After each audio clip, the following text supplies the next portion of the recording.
Winston Churchill was born in Blenheim Palace on the 30th of November 1874.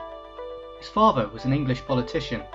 However, despite eventually having the same job, Churchill got most of his prominent characteristics from his mother, as his father was at first too busy and then struck with illness, passing away when Churchill was 20.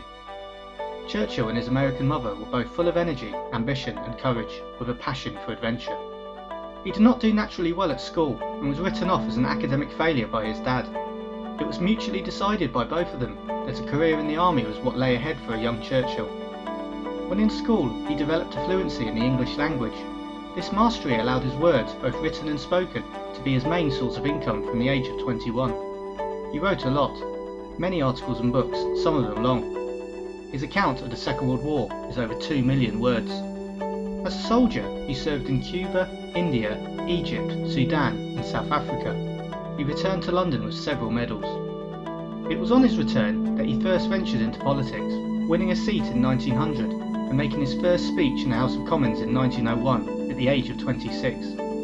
Eventually, he would go on to make 500 speeches in that room over the course of the next 60 years.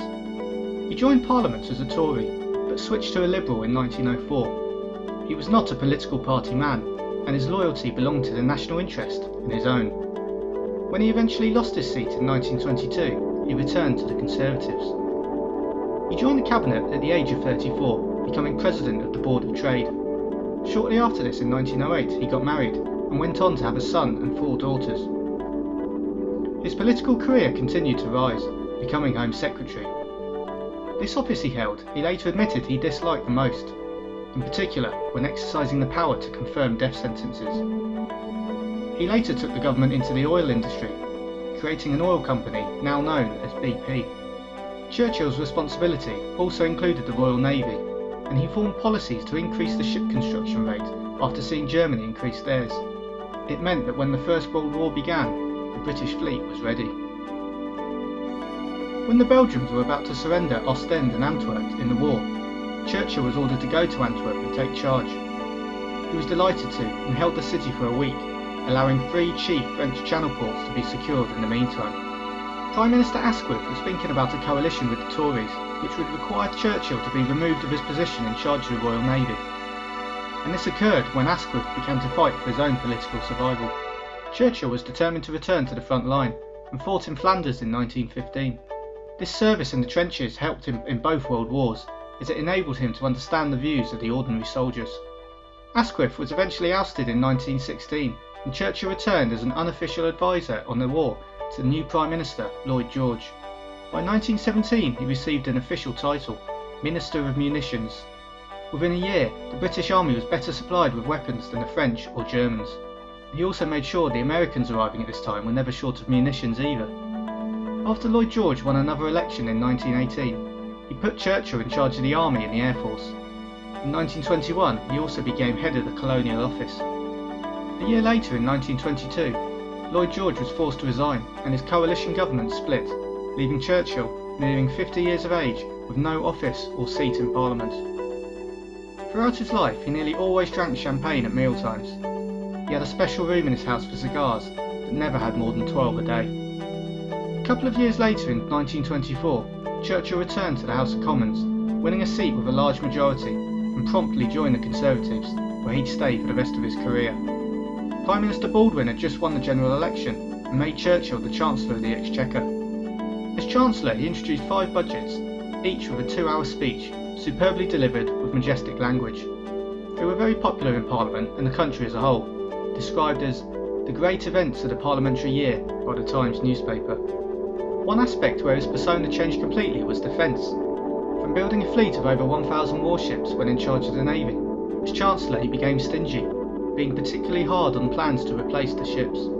Despite performing well as Chancellor, his Prime Minister lost the 1929 election, and he lost his job as a result.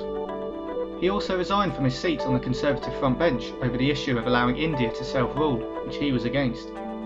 He went to America to lecture and write. His fortune whilst over there was not great. Despite earning lots of money from his writings in the past, he lost it all in the Wall Street crash.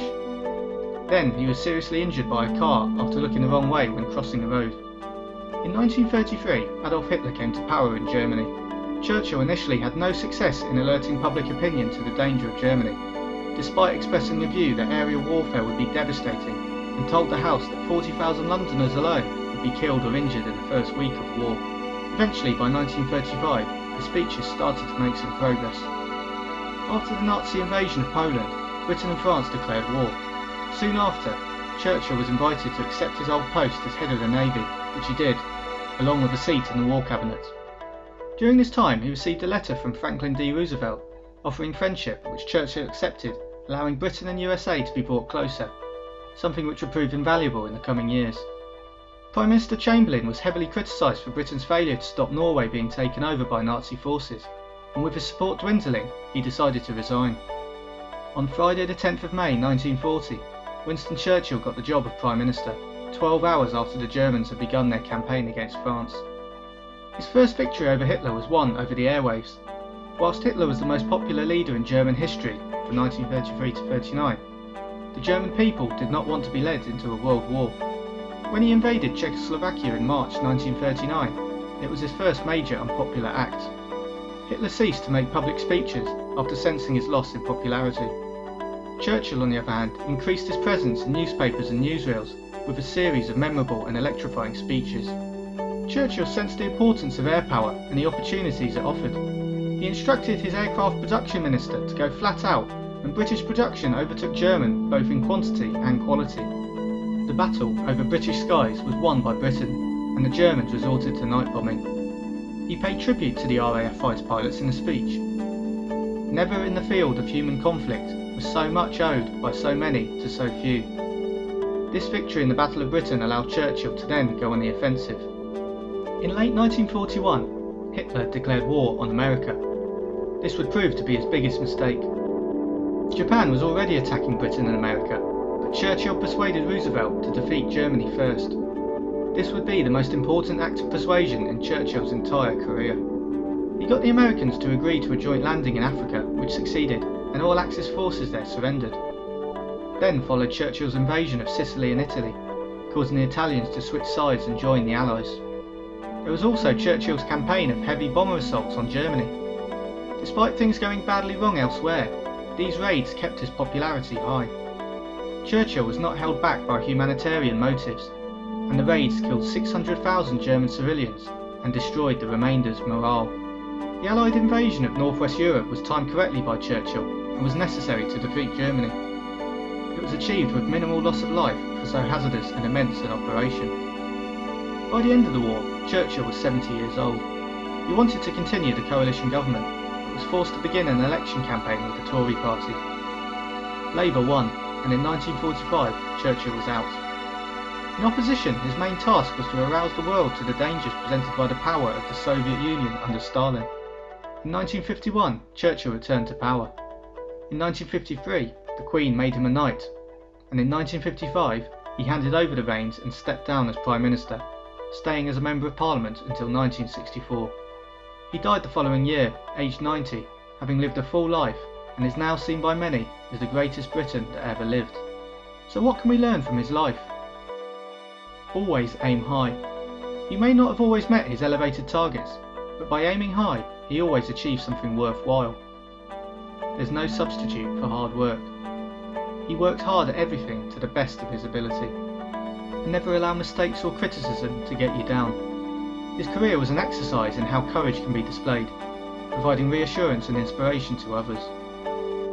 Waste no energy on the meanness of life.